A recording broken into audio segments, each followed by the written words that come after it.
Hello and welcome back to Kirby's Adventure with me, Matthew Caddis, aka Puggy. So we will actually finish the first, stage in this episode. Seriously. And our first boss, actually, Whispy Woods. And he's fought in the same way as he was in Kirby's Adventure. Not Kirby's Adventure, Kirby's Dreamland. Well, the main difference is, of course, we do now have the copy ability, so this fight is actually easier than in what was already an easy fight in the original Game Boy game. Anyway, do the dance, Kirby! And with that said, we will go on straight on to the next stage. Yeah, the stages do get longer. I think we get about 6 stages per level or world. Anyway, next up is Ice Cream Island, and this is probably one of my favourite Kirby songs as well. So yeah, and the whole setup really is kind of similar to, dare I say, Float Islands? Right down to the background, although this time it's on a console that can actually output in colour, of course, on the NES. So the main thing to watch out for here are those coconuts that fall from the palm trees, because just like when I was dealing with Bonkers, and he is in this game, before I go on, they will explode and cause quite a bit of damage and knockback to Kirby. So yeah, other than that, this area isn't too hard. Oh, this, can I call it? I'll call it a stage. Yeah, so, yeah, there we go. Also, why the hell am I not ditching sword for Parasol there? I don't know, because Parasol would still work against those things, seriously. And, oh boy, those bombs. They don't give you the crash ability, unlike in Kirby Superstar. No, they do not, I'm afraid. So we're gonna have to deal with that instead. Okay, so now we are going around a tree that is not Whispy Woods. Again, and also I inhaled a spinning top, apparently. So now I have got the tornado ability, which is OP as hell in Kirby's Adventure, seriously. It can make you fly very high in the sky, seriously. It's almost uncontrollable in places, but there you go. And there we go, yeah, that stage was very short! Again, this is an NES game, so that's fair, I guess.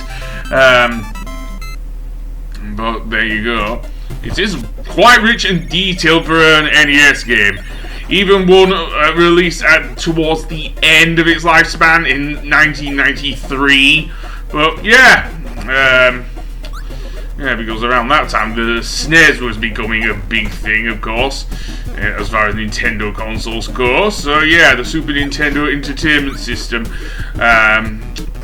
So that being said, let's go through this door, and indeed, that looks like a dead end, but it's not. So yeah, and that would have given that enemy, if I had not spun into him with Tornado, I would have actually got the needle ability. It's not one of my favourites in Kirby's Adventure. Wait until I think, dare I say, Kirby, what was Power Paintbrush over here in the UK is actually called Campus Curse in America. So yeah, but here's a new mini-boss, Wheelie, and yeah, here's another example of a boss that cannot be damaged with regular, or very heavily at least. It can be damaged, but not by using any copy abilities, even something like Sword.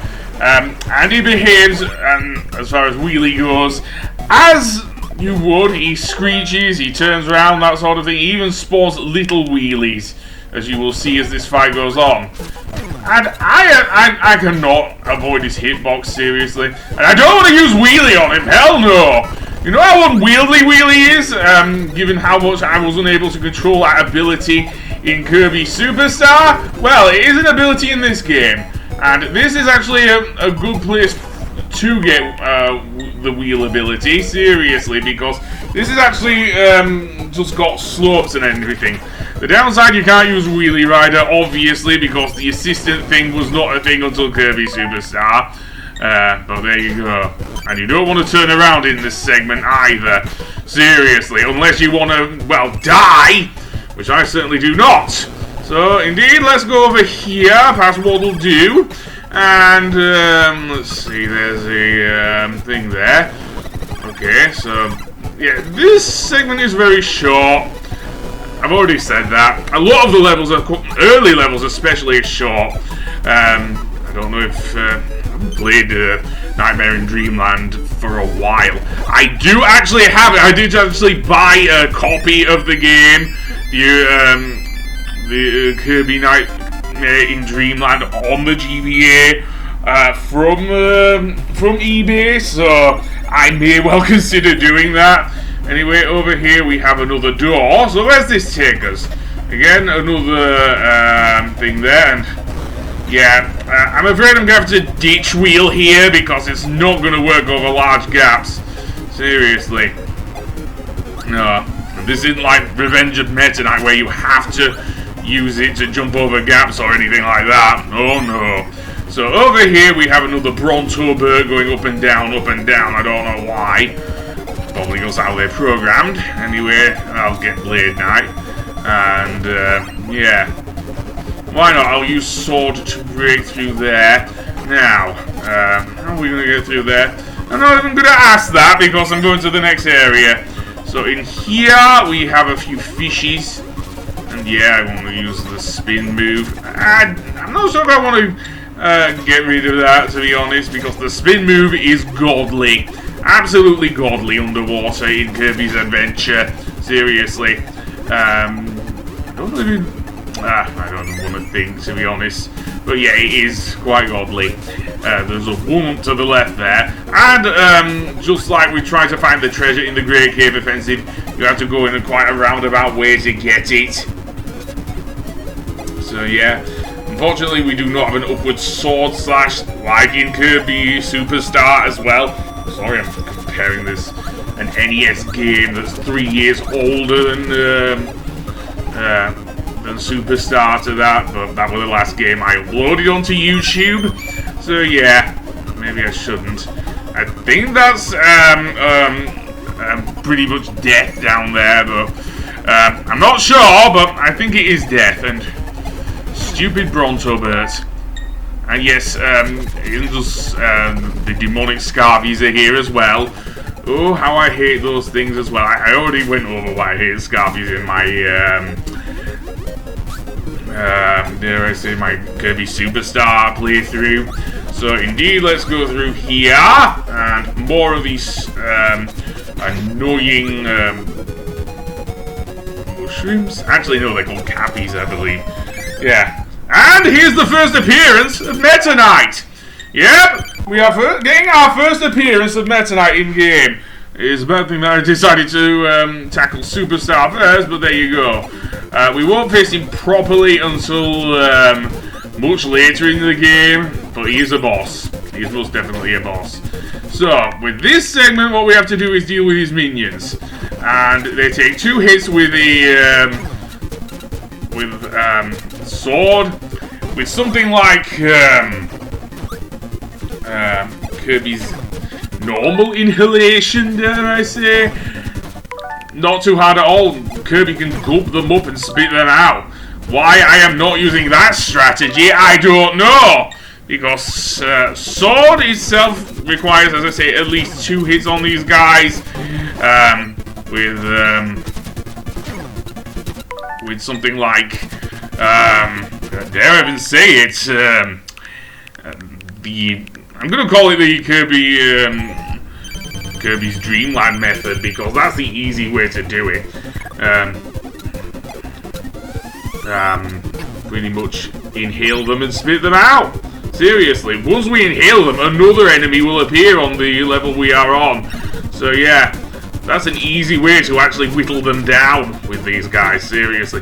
The only problem with that strategy I would find is that, you know that guy on the left there, at the top of that ridge, who's throwing, like, tridents at me? As if he's King...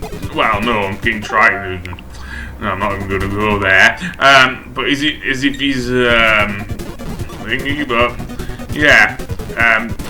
He can get you from far away, so that ain't always great, but...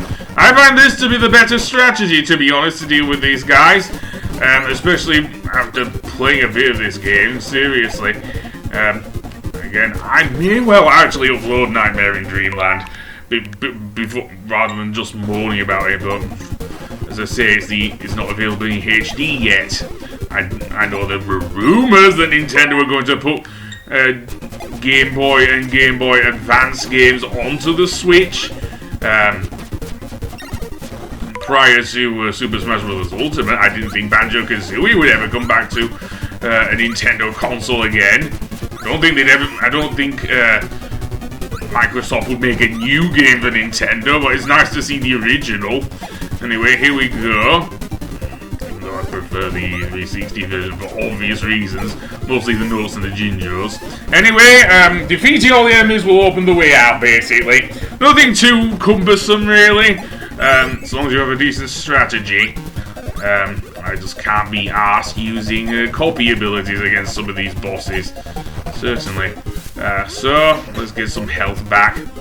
Okay, the candy in this game actually gives us 2 lots of health back rather than just 1. So, yeah. And the health bar's different, obviously.